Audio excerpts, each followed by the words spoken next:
Recibimos con mucho afecto al director de los comedores económicos, miembro del Comité Central del Partido de la Liberación Dominicana, un hombre que está fajado, metido en los rincones más escondidos de la República Dominicana, dando un servicio valiosísimo.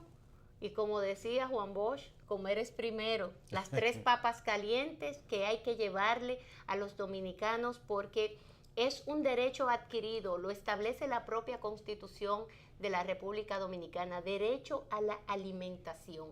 Y es el gobierno el responsable de garantizar ese derecho a los dominicanos y las dominicanas, sea de la forma que sea. Se ha instituido desde hace ya muchos años los comedores económicos, que vienen jugando un rol importantísimo, llegando justamente a esos hijos de Machepa que no tienen los recursos económicos para adquirir sus alimentos. A través de los comedores económicos esto es posible. Así que recibimos con el agrado de siempre y el respeto que merece un funcionario del nivel de Nicolás Calderón. Nicolás, buenos días y bienvenido. Buen Buen día, día, buen día, Nicolás. Lizzy. Buen día, Alexander. Gracias por permitirnos comunicarle al país lo que desde los comedores económicos venimos haciendo en esta situación, vamos a decir, de calamidad. Lo hemos visto a usted mismo fajado repartiendo platos ahí. Bueno, sí, todo el personal de los comedores ha estado muy activo con las lluvias que ha dejado el paso por la zona del Caribe, el huracán María. También Irma afectó mucho porque ambos causaron problemas. Primero, por ejemplo, Irma dejó los suelos muy saturados, lo que permitió que las lluvias que trajo María entonces provocaran los efectos de desbordamientos de muchas cañadas y ríos que han estado de manera sorpresiva, adueñándose, aunque sea de manera temporal, de parte de terrenos donde hay asentamiento humano y que gracias a Dios y a las labores de prevención que ha implementado el gobierno dominicano, no ha habido una mayor tragedia.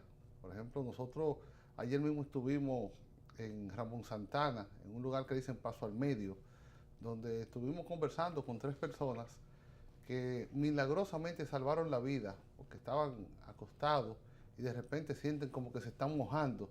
Y cuando vienen a ver es que ya el agua le está alcanzando la cama. Y eran alrededor de las 4 de la mañana. Entonces lo que atinaron fue salir huyendo, corriendo hacia el patio y se encaramaron encima de una mata de mango. Sí. Y bueno, eso ahí en Ramón Santana, es el alcalde Braulio. Y se subieron en lo último, como dicen en el campo, el cojollito de la mata, Sí. y esperando que amaneciera. Y tuvieron que ser rescatados en un helicóptero de la Fuerza Armada porque las aguas del río Soco, que fueron las que inundaron Paso al Medio, llenaron, taparon, coparon totalmente todas las viviendas de agua. Ahí no quedó nada, absolutamente nada, que no quedara sepultado por el agua. Y eso es ya en el mismo municipio cabecera de Ramón Santana, donde en el día de ayer, por disposición del señor presidente de la República, llevamos miles de raciones crudas, que desde un principio, desde antes de... Ustedes las reparten cruda y cocida. Sí, porque es que son 2 etapas. En la primera etapa, por ejemplo, en esos casos, donde el agua penetró al interior de todas las viviendas, dañó en su gran mayoría las estufas, dañó todo lo que tiene que ver con electrodomésticos o ajuares de la casa, los enseres del hogar. Pero sobre todo, vamos a decir, donde cuecen los alimentos. El caso de las estufas, se lleva los tanques de gas porque salen flotando, el río se lo lleva. Entonces, en ese momento, esas familias no tienen cómo preparar su alimentación, aparte de que no tienen alimentos tampoco. Entonces, en ese primer momento, Comedores Económicos, como una institución de respuesta inmediata en estos casos de afectación de fenómenos naturales, comenzamos a suplir los alimentos cocidos. Y eso se distribuye casa por casa a todas las personas, sin distinción partidaria, ni político, ni nacionalidad, ni credo religioso. A todo el que tiene la necesidad se le brinda, de manera incluso gratuita, sin ningún tipo de costo. Esas personas entonces reciben En ocasiones, cuando es necesario el desayuno, comida y cena, hay ocasiones que solamente lo que requiere es almuerzo, entonces se le entrega. Luego que viene ya la etapa de que el río baja, comienzan a limpiar sus hogares, a sacar el lodo, recuperan algunos electrodomésticos, pero sobre todo lo primero que la gente arma es la estufita o un fogoncito para poder entonces preparar los alimentos. Entonces en esa etapa ya ahí comenzamos con lo que es distribución de alimentos crudos. Porque por más buena que sea la comida, a la gente le gusta su sazón, como dicen, así preparar mismo su comida con su propio esfuerzo. Y entonces en esa etapa además usted le entrega una ración y de acuerdo a la cantidad de familias que habitan en esa casa, dura varios días, una semana dura por lo una menos. semana de tranquilidad, Sí.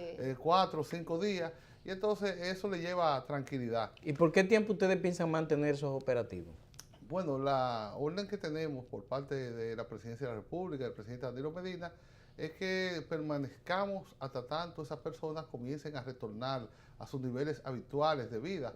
O sea, la cotidianidad se haga, vamos a decir, presente en esa zona. Esas personas son gente que viven del empleo informal, de la agricultura, el chiripeo. Entonces se ven muchas veces impedidos de poder ejercer sus labores económicas habituales por la lluvia, porque tienen que durar 3, 4, 5 días. Entonces también se les dificulta poder conseguir dinero. Son gente que trabajan hoy para comer mañana, para poder comprar entonces alimentos, y esa es otra de las razones por las que se le entregan raciones crudas. ¿De qué cantidad estamos hablando, Nicolás? ¿Cómo ustedes están cuantificando eso? ¿A cuántos dominicanos están impactando para la distribución tanto de alimentos crudos con estas fundas donde trae de todo? Hay varios productos, desde el arroz, la habichuela, la lata de sardina, el espagueti, o sea, lo básico, ¿no? Sí. ¿De qué cantidad hablamos? Bueno, aproximadamente. Cantidades, por ejemplo, de raciones cocidas, el día de ayer estábamos ya rondando las 600,000, conjuntamente con lo que es Irma y María. Y raciones crudas vamos por encima de las 150,000. Ya, Oye, pero es mucho. Sí, es mucho, porque es que cuando las personas están, vamos a decir, en un estado de ansiedad, que no es el habitual, por ejemplo, una persona en un albergue, en una situación que no es normal a la que cotidianamente vive, como que la ansiedad se apodera, comen más, son más inquietos. Y entonces, si usted consumía la cuarta de arroz, fácilmente come media libra. ¿Y cómo ustedes tienen la estructura para cocinar tanta comida así? Sí, nosotros para ambos eventos preparamos una capacidad instalada en todos los comedores a nivel nacional, no solamente en la zona o la ruta que se estimaba que podía recorrer el huracán. Preparamos una capacidad de producir 3 millones de raciones diariamente. No me digas. Cocidas. Sí, porque... ¿Y eso no afecta la laboriosidad de los centros permanentes? ¿Están los comedores móviles funcionando? Sí, sí. Okay. No afecta porque, por el contrario, es que esos comedores son el punto de apoyo, en principio. Por supuesto. Porque, lo primero que tiene que llegar son los comedores económicos. Sí, esos comedores, por ejemplo, lo que nosotros hacemos, reforzamos los almacenes de cada comedor en cada provincia. Por ejemplo, ahora mismo se presenta una emergencia, Dios no lo quiere, en Pedernales, y el comedor de Pedernales, lo que llega a la unidad móvil, a las proximidades del lugar donde se produjo, interviene y automáticamente interviene. Por eso llegamos tan rápido, porque tenemos presencia en todo el país. Entonces, cuando tan pronto llega la unidad móvil, entonces el comedor pasa a darle apoyo a la cocina móvil, y la cocina móvil entonces asume la zona, porque la cocina sí la podemos llevar a la mayor proximidad posible a donde ocurre el hecho, a veces al mismo punto. Por ejemplo, Ramón Santana, tan pronto se incomunicó y que el río se adueñó de ese poblado, desde el comedor de San Pedro de Macorís comenzó a suplirse ese mismo día, al instante, raciones cocidas.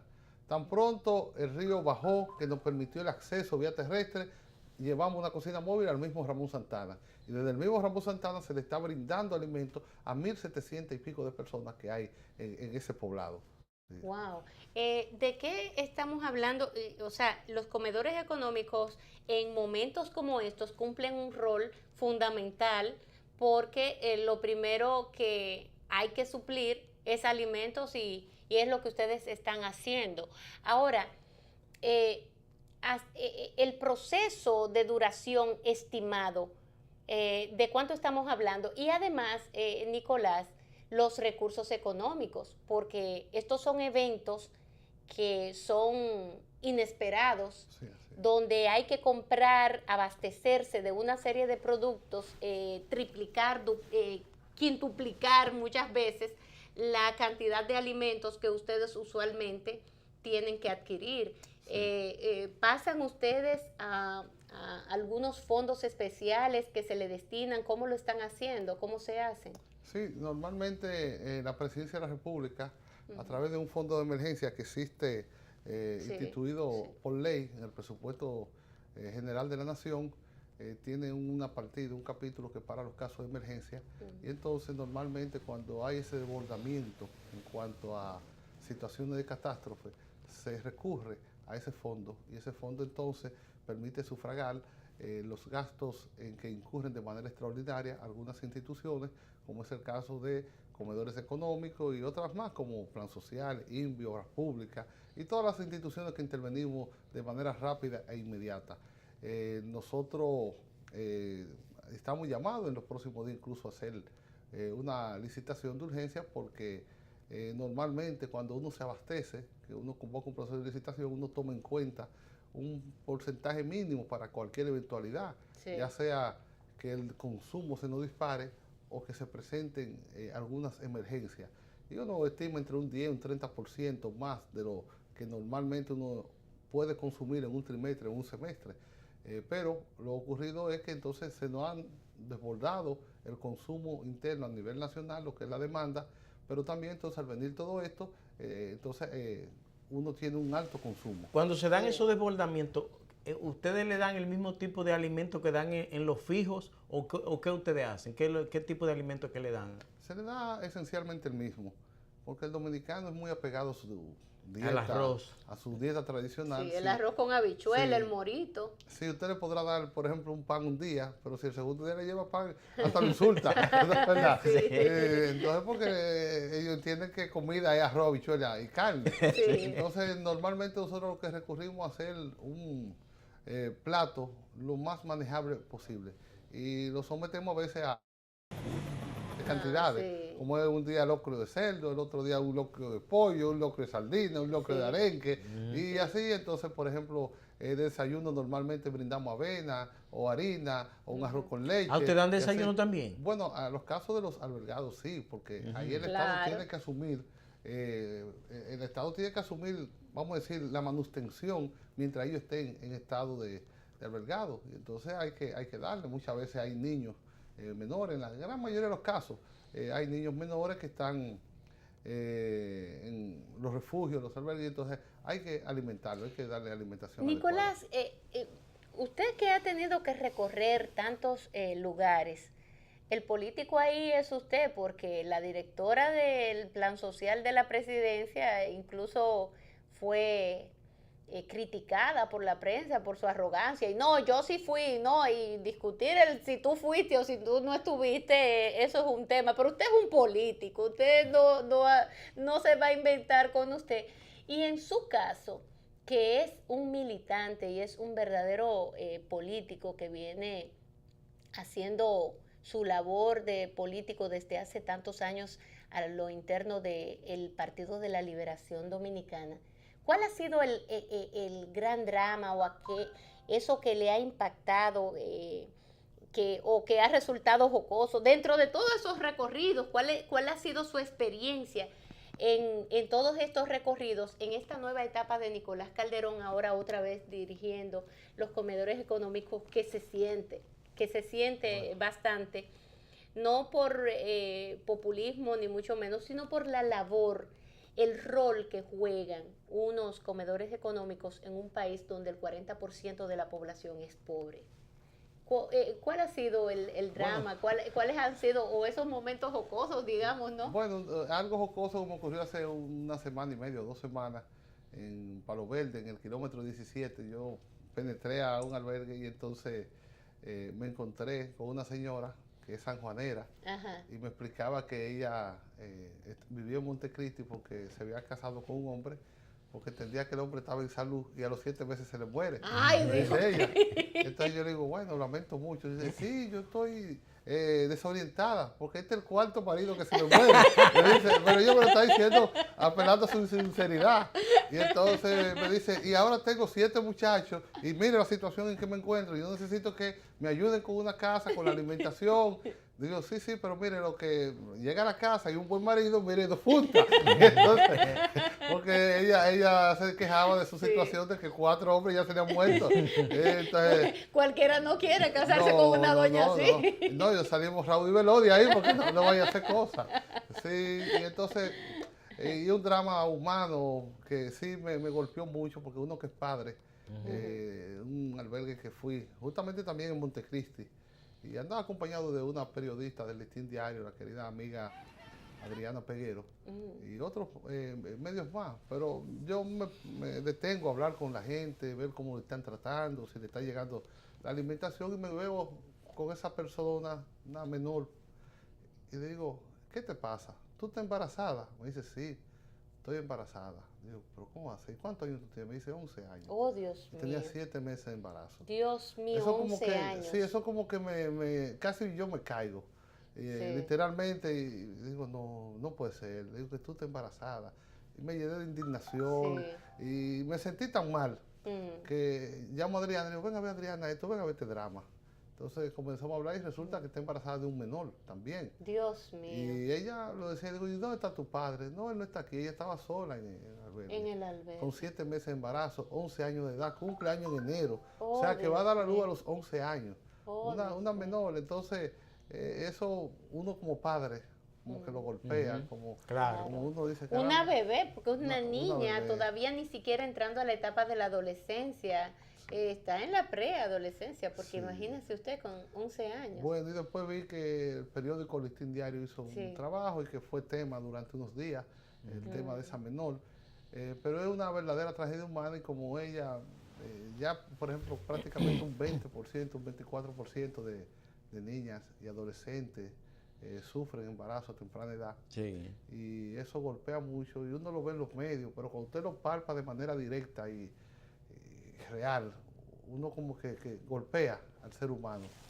Nicolás, en estos tiempos la sociedad está exigiendo mucha transparencia, y la sociedad tiene sus ojos puestos sobre todas y cada una, empezando por el presidente de la República hasta por el más mínimo empleado público. Por toda la sociedad hay una demanda de transparencia. Usted que maneja recursos del Estado, que en un momento usted puede estar manejando 2 millones, pero en un momento puede estar manejando 3, puede estar manejando 4.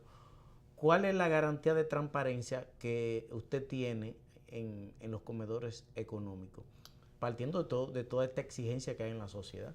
Bueno, ya, por ejemplo, por lo menos hablo del caso de los comedores, no hay ningún tipo de discrecionalidad. Ya todo se hace de cara al sol, de manera pública, desde nóminas, cualquier tipo de nómina, sin importar que sea, vamos a decir, niveles de contratación. Está ahí en está en la página web. De hecho, yo he tratado de fortalecer cada vez más el aspecto de transparencia, y en una ocasión recuerdo, tuvimos una reunión porque me dicen los técnicos, pero es que usted manda a colocar cosas que no se exigen, ni que nadie. Digo, no, es que si no hay nada malo, porque hay que ocultarlo. O sea, denle para adelante, como el caso, por ejemplo, de licitaciones. Prácticamente las instituciones suben los pliegos, luego suben los oferentes y luego a quienes le adjudicaron. Yo mando que suban todo, desde la oferta que hacen, para que el suplidor que compite con el otro vea qué ofertó aquel y qué yo oferté, por ejemplo, y puedan entonces hacer comparación y saber por qué ganó un oferente y por qué perdió el otro. O sea, todo hay que tratarlo de hacer lo más transparente posible, porque yo soy de creencia que el que maneja fondos públicos no puede tener derecho ya en esta época de la vida a la discrecionalidad, porque la gente se ha empoderado del tema de lo que es recursos y quiere saber en qué se invierte lo más mínimo, o el último peso que maneja cada institución. Y nosotros tratamos de hacerlo de esa forma, pegado a eso, tener siempre en línea cantidad de empleados, las licitaciones, si hay proyectos. ¿La Cámara de Cuentas lo ha auditado a usted? Sí, siempre. De hecho, Incluso aquella vez que estuve, se hicieron varias auditorías, incluso a mi salida también. Las recibimos, gracias a Dios, las pasamos con buena nota, sin ningún tipo de novedad. Esperamos seguir bajo esa onda de que no tengamos ningún tipo de percance. Bueno, una ventaja que tiene usted es que también es abogado y eso también le permite conocer las normas a plenitud y ser más consciente de cómo hacer las cosas. Nicolás, la proyección que tienen en este momento de emergencia donde las labores se han triplicado al interno de su organización, de su dirección, comedores económicos, me imagino que los trabajos se han más que triplicados y se han triplicado y los que laboran allí, cómo están reaccionando, cómo usted maneja esa parte, cómo hacerse con un personal que es fijo, pero donde la clientela, las demandas se triplican muchas veces, se cuadruplican, y cómo lo hacen, cuál es el tratamiento que se le da y qué tienen ustedes también proyectado en este caso, porque usted me decía que pronto va a haber una licitación para poder abastecerse de una serie de productos que probablemente ustedes no lo tenían contemplado para ahora, porque si antes daban, por decir un número, 800,000 raciones diarias, ahora lo van a tener, se está duplicando, triplicando. Por poner un número, quizás son 200,000 raciones. Sí. Bueno, en cuanto al personal, por ejemplo, ellos responden, mucho trabajo han tenido, porque yo trato también de ser muy activo, siempre me ha gustado la conexión con la gente y yo semanalmente visito las provincias, los pueblos, y en estos casos, por ejemplo, de emergencia, yo mantengo también y siempre un contacto directo con todos los empleados, me siento con ellos, como con ellos, compartimos el trabajo, hacemos todo como un equipo, dentro siempre guardando el respeto adecuado. A veces no sabemos diferenciar, por ejemplo, quién es el jefe y quién es el subalterno, sino lo que vemos es un compañerismo de trabajo, sin importar tampoco el escalafón o la posición que ocupe. Simplemente lo que se exige muchas veces es que tengamos respeto y apego al trabajo. Y esto lo hacemos y lo manejamos de esa forma para que la persona se sienta que lo que hace es importante, no solamente para él, sino que también para sus superiores. Eso es como elevarle la moral a las personas, que vean que, bueno, yo estoy desde las 5 de la mañana cocinando para un grupo de gente, entonces a nadie le importa. No, yo llego de repente y pruebo la comida y qué están preparando y qué están haciendo, a quién le despacharon, cómo va la cosa. Y ellos dicen, bueno, le interesa a mi jefe que esto quede bien, y entonces se esmeran.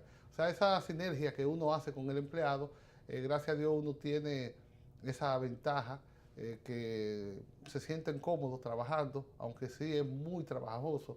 Yo le digo, por ejemplo, hay empleados de comedores que hoy por hoy, desde cuando Irma, se han ido a su casa 2 veces mucho. Wow. Y a veces duermen en condiciones de deplorables. Pero le pagan incentivo por ese exceso de trabajo. Bueno, le pagamos viáticos y tienen la ventaja y la dicha de que, por ejemplo, muchos empleados, sobre todo el de abajo, nosotros recientemente le aplicamos un incremento a 700 y tantos empleados, eran como 758 empleados que ganaban entre 6.500, 7.500 pesos, a todos lo elevamos a 10.000 pesos de salario. Le hicimos aumento a todos los encargados de área, a todos los encargados departamentales y prácticamente un 50% del personal de comedores. El otro 50% me queda pendiente para el próximo año.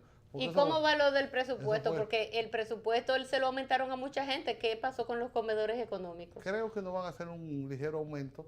Nunca lo que uno espera, pero lo importante es que donde, por ejemplo, faltan 8 y le llegan 2, le llegan 3, claro, bueno, falta menos. Yo soy siempre lo que veo el vaso medio lleno, nunca medio vacío. Sí. Y lo que esperamos que Dios nos siga dando la oportunidad de poder seguir sirviendo a nuestra población, en esta ocasión desde una posición pública nuevamente, que es lo que a uno le gusta normalmente hacer, estar con la gente en el contacto permanente y extendiéndole la mano de solidaridad a nuestros compatriotas, sin que esto suene medio reformista. Mire, ¿y cómo ustedes evitan los molotes y los líos cuando están repartiendo esas comidas así? ¿Cómo ustedes evitan esos problemas? Los molotes, como dicen, de gente es difícil evitarlo. porque la gente se desespera. Lo que tratamos siempre de no tener control de que no haya desorden. No hay un desbordamiento, excepto Barahona. Barahona hay que tacharlo como un mundo aparte. Como un mundo aparte. ¿Y sí, qué sí, pasa en sí. Barahona? No, porque los barahoneros son especiales. Esos son, mire, en Barahona no han pasado experiencia. Manda a Dinamarca que ella y yo somos primos. No, y somos barahoneros los dos. Y como ella es barahonera, ella se entenderá bien con ellos allá. Oiga, lo último que nos pasó una vez, en un reparto, que una persona puso a un niño en la goma melliza del camión para que no lo movieran. Mío. O sea, Ay, Dios o sea, es un caso sui generis, Barahona. ahí no hay forma. Entonces, pero después el resto de las provincias se hace muy ordenado. La gente se le explica que hay para todo, porque normalmente antes de hacer un operativo se hacen coordinaciones previas con las autoridades de turno, por ejemplo, el gobernador, el alcalde, los diputados, todo el que quiera participar, se le dice, bueno, vamos a intervenir, vamos a decir, a Río Limpio, ¿cuántas viviendas hay? Hay 500, bueno, pues uno va cargado para 600 o 700, para que vea que falta, que sobre un poquito. Y entonces va y se trabaja de una manera ordenada, que sepan que hay para todos, y ellos acuden de manera organizada, excepto Barahona. Barahona es excepción.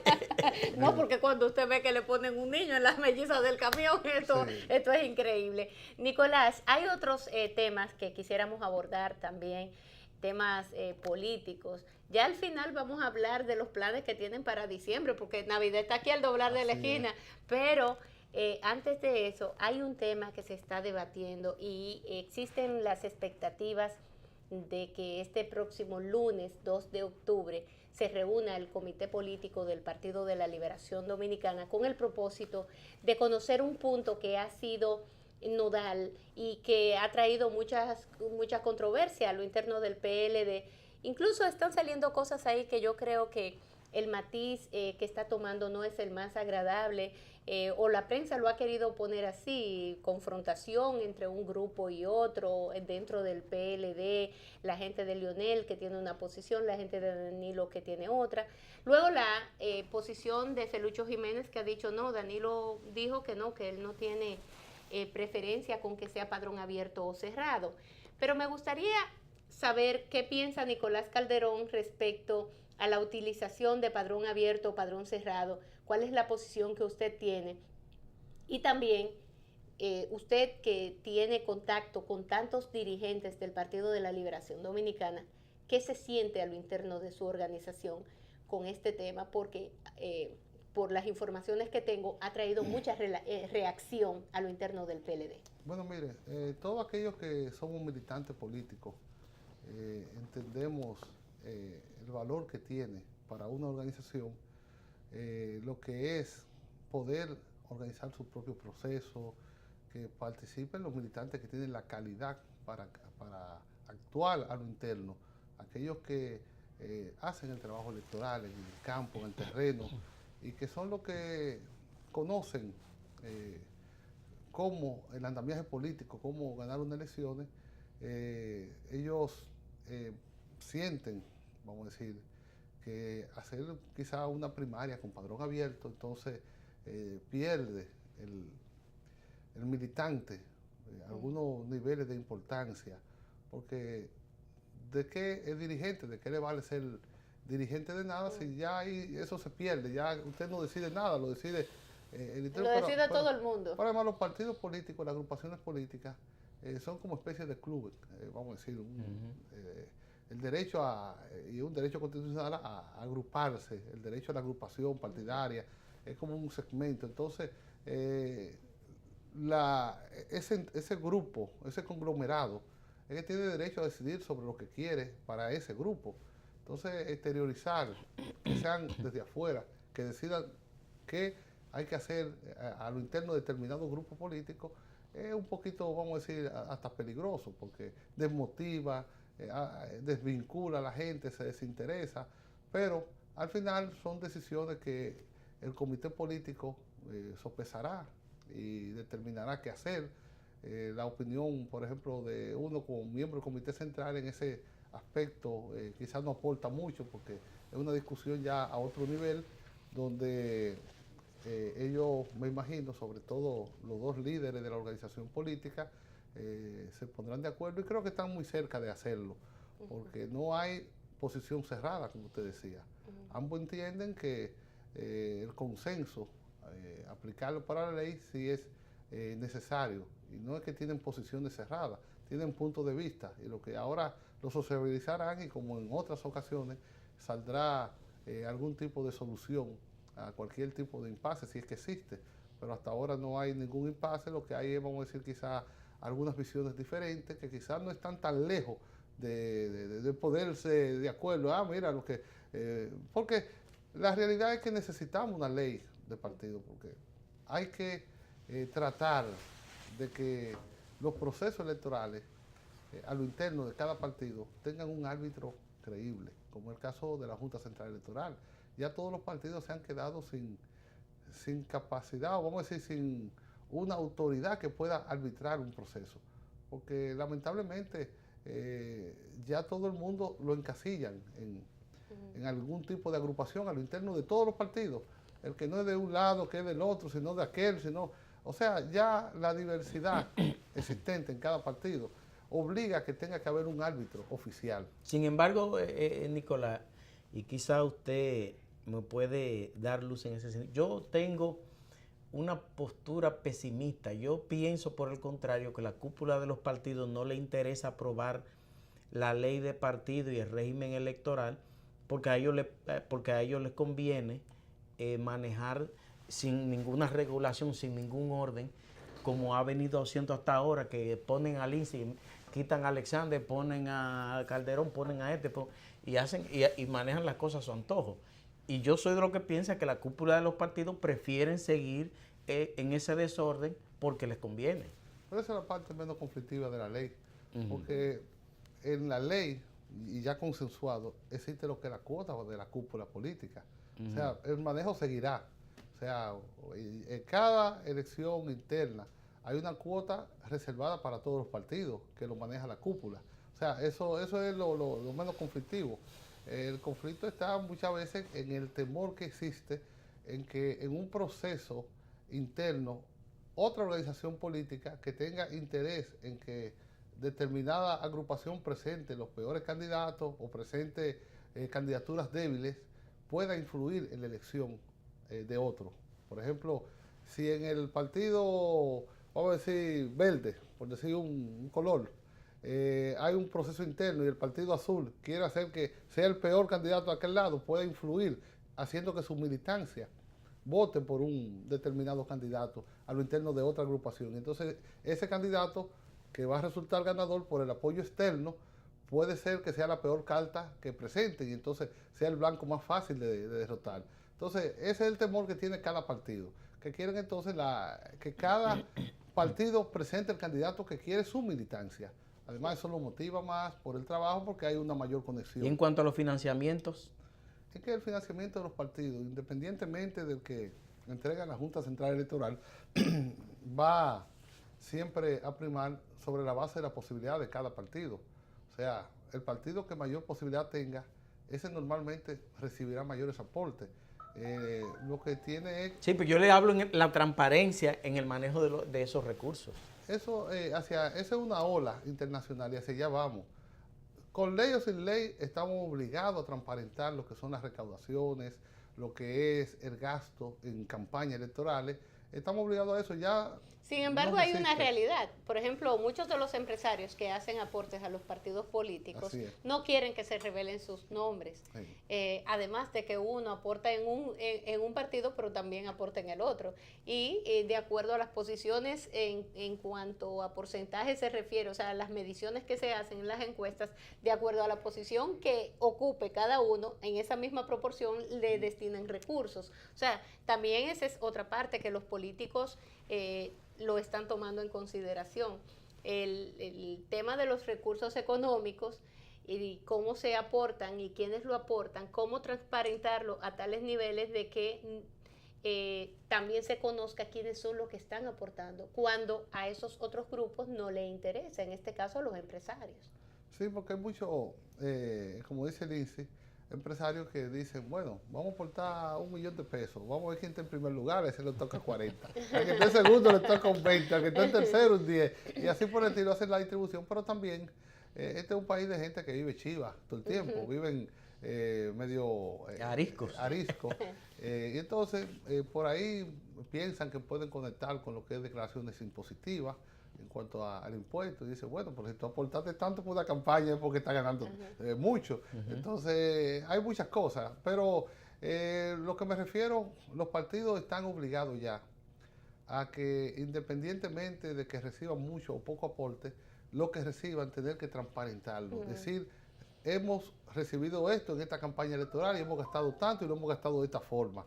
Eso es algo ya prácticamente obligado, porque la sociedad lo está exigiendo. En países, por ejemplo, como Estados Unidos, hay proyectos o hay leyes que imponen que un candidato o recibe el apoyo oficial o rechaza el apoyo oficial para irse a lo que es la recaudación privada. Como hizo Obama. Como hizo el caso de Obama, y recaudó mucho más. Pero aún recibiendo solamente apoyo privado, se ve obligado a tener que declarar en qué, primero, qué recibió y en qué lo gastó. Entonces, hacia allá va este país, hacia allá va la República Dominicana, ya sea con el respaldo económico oficial o privado, a tener que declarar en qué invierte los recursos que recibe cada partido. Pero hay otra cuestionante, y es lo que se quejan algunos políticos. Por ejemplo, ayer tuvimos, antes de ayer, conversamos con Minuta Vares Mirabal, y ella hablaba de que uno de los principales casos que hay que prestarle atención a esa ley de partidos es justamente el tema de financiamiento, pero la utilización en cuanto a la forma de hacer campaña. Aquí un candidato a senador, a diputado, resulta altamente costoso para ese candidato poder promoverse, poder llegar a la gente.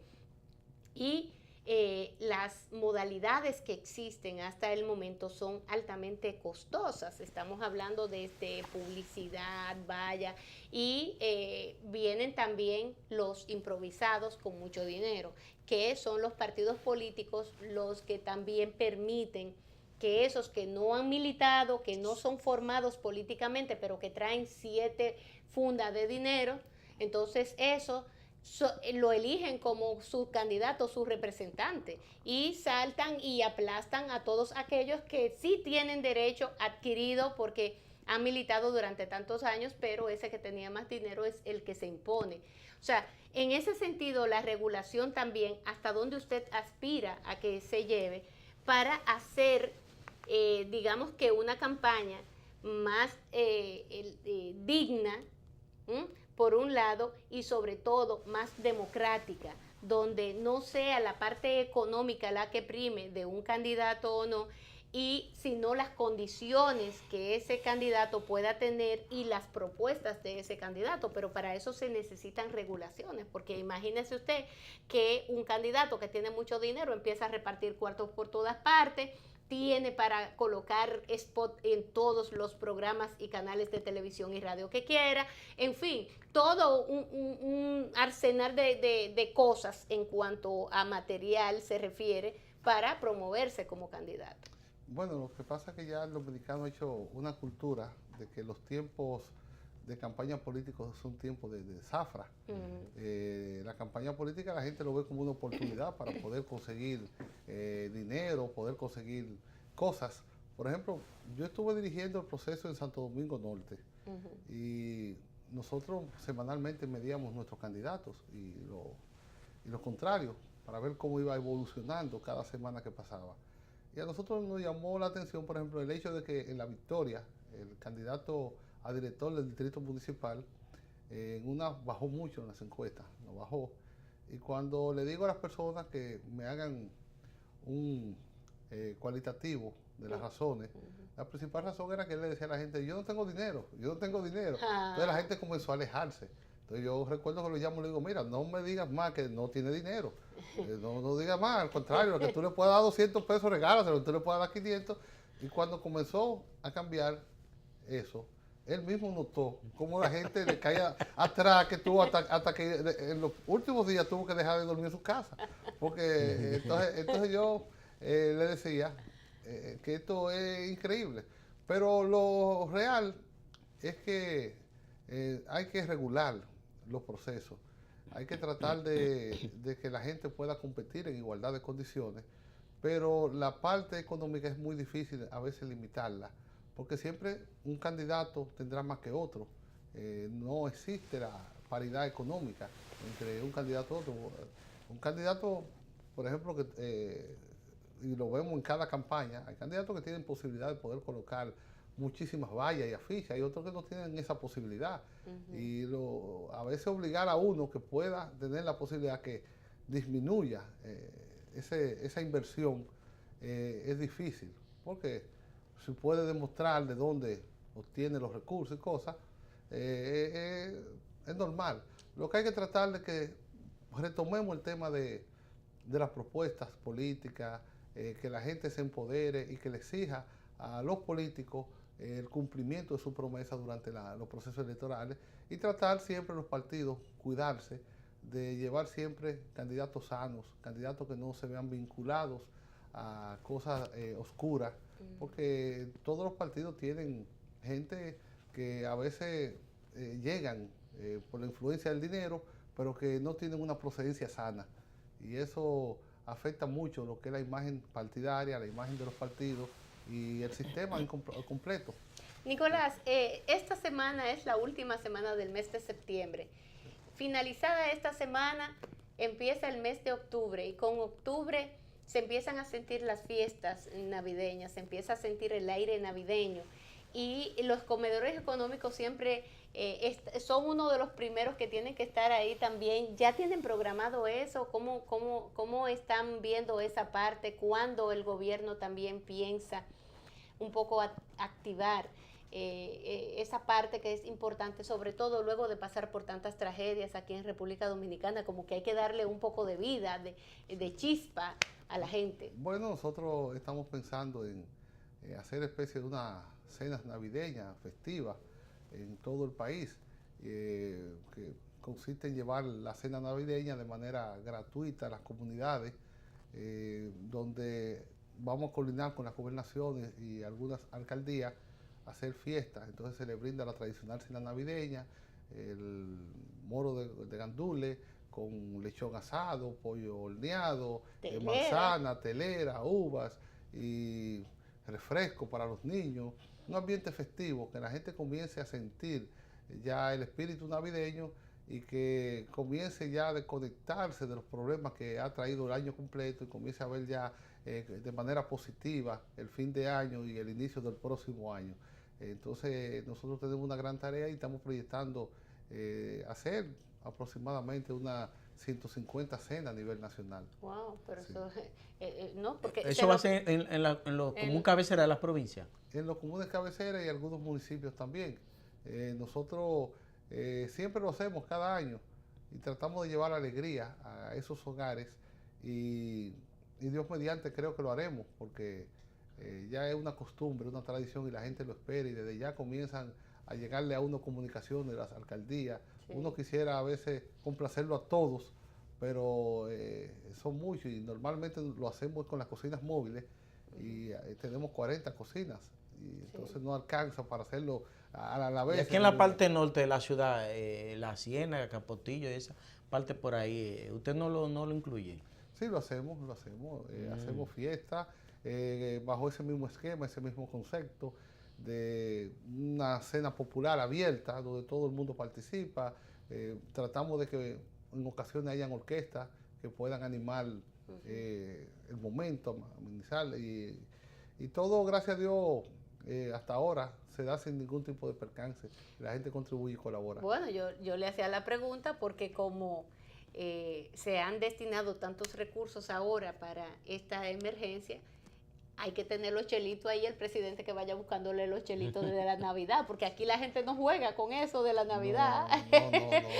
Independientemente, la gente no va a entender que vino María, que vino Irma, porque ya se fue María y se fue Irma. Y la gente lo que entiende... Además, al mal tiempo buena cara. Sí, claro. Usted sabe que eso es tan así, que como le dije ahorita, en comedores nosotros implementamos un aumento salarial prácticamente al 50% de los empleados, pero sobre todo los que menos niveles de adquisición Sí, los de tienen. menor ingreso. Entonces nos falta como un otro 50%. Entonces una reunión con los empleados nos manifiestan de cuándo le va a tocar a ellos. Digo, mire, ya en este año no hay posibilidad, tendría que ser el año que viene. A menos que yo tengo por ahí reservados unos chelitos para implementarle nuevamente este año, porque el año pasado por primera vez le dimos un salario número 14 como un incentivo a todos los empleados. Ah, qué bueno. Entonces le digo, tengo ahí el dinerito para el salario número 14.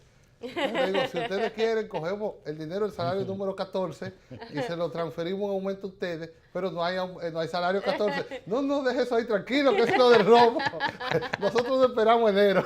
Claro. Porque la gente no juega con su Navidad, eso Sí. tiene que estar ahí. Sí. Sí, eso es así. Bueno, eso es importante también porque ese salario 14 ya la gente lo tiene comprometido y tan comprometido que es bueno que también el gobierno con tiempo, las autoridades anuncien que esos cuartos están ahí, que ha habido muchos contratiempos este año, que la economía ha decrecido un tanto, pero los dineros del salario 14 están ahí el 13. guardados.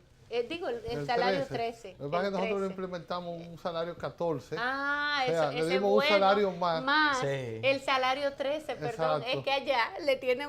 pero eso está muy bien.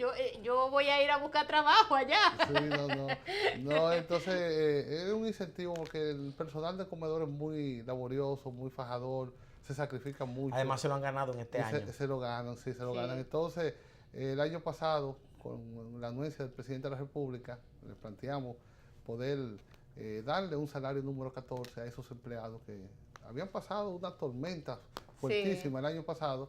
Él lo autorizó y se le dio, y entonces este año estamos pensando en implementarlo y queremos dejarlo instituido a nuestro paso ya, el salario número 14 en los comedores, y ellos se sintieron muy bien. Porque imagínense, un dinerito cuando estaban esperando. Claro. Este año ya lo tienen gastado ya. Ya este año ya hicieron compromiso. Ya hicieron compromiso. Con el 13 y con el 14 Ahorita también. exigen un 15. Sí. Gracias a Nicolás Calderón por su visita del día de hoy. Felicitamos a esa labor que realizan los comedores económicos y bajo la dirección de Nicolás Calderón, porque definitivamente que son de los planes que no es por populismo, no es por nada. Miren, la gente, el hambre no espera. Y si hay algo que el gobierno, el Estado debe de garantizarle, indefectiblemente, porque una gente que no tiene trabajo, una gente que no tiene acceso a la alimentación, es el Estado el que tiene que garantizarle esa alimentación a esas personas. Y los estudios que a nivel internacional se vienen haciendo, por lo menos en República Dominicana, el padecimiento de hambre es prácticamente nulo. El reto ahora es el tema de la nutrición, pero en cuanto a adquisición, adquirir, acceder a los alimentos, ya es una garantía que prácticamente la tienen todos los dominicanos a través de estos programas como los comedores económicos. Y eso es lo importante, que la visión de quien dirige la institución sea bastante clara. Y además Nicolás sabe que ese derecho está contemplado en la Constitución de la República. Agradecer enormemente a los amigos. Antes de irme, vuelvo a reiterar la invitación que tenemos para el día de hoy a las 4 de la tarde. Va a ser en el edificio DICESA, en el 4º nivel, el Centro del Pensamiento, Acción, Proyecto Nacional, que nos está invitando Lincoln a un con panel. Pedro Enrique Ureña. Así es, en la Lincoln con Pedro Enrique Ureña, Lincoln 597. Me preguntaba don Otto, un abrazo a don Otto, me preguntaba la dirección, yo se la confirmé a través de un mensajito personal. este panel es titulado Las normas de nacionalización del trabajo 80-20, hablando del derecho adquirido, lo contemplado en la Constitución de la República, de que una empresa lo máximo que puede contratar de mano de obra extranjera es un 20% como demasiado. El 80% de la empleomanía debe ser dominicanos en este caso. Aunque eso se viola, sí, pero yo dudo que esa ley se pueda reformar como planteó el señor ministro. Bueno, pues agradecemos esta invitación a Pelegrín Castillo. Gracias a ustedes, amigos, por el favor de seguirnos cada día. Esta tarde yo voy a estar ahí a las 4 de la tarde en el edificio Dicesa de la avenida Abraham Lincoln. ¿Usted va para allá, compañero? Yo trabajo a esa hora. Usted trabaja, pero yo voy a estar ahí representándolos, no se preocupe. Feliz día para Gracias. todos, amigos. Feliz día para ti, Hasta mañana. Alexander. Feliz Hasta mañana. mañana.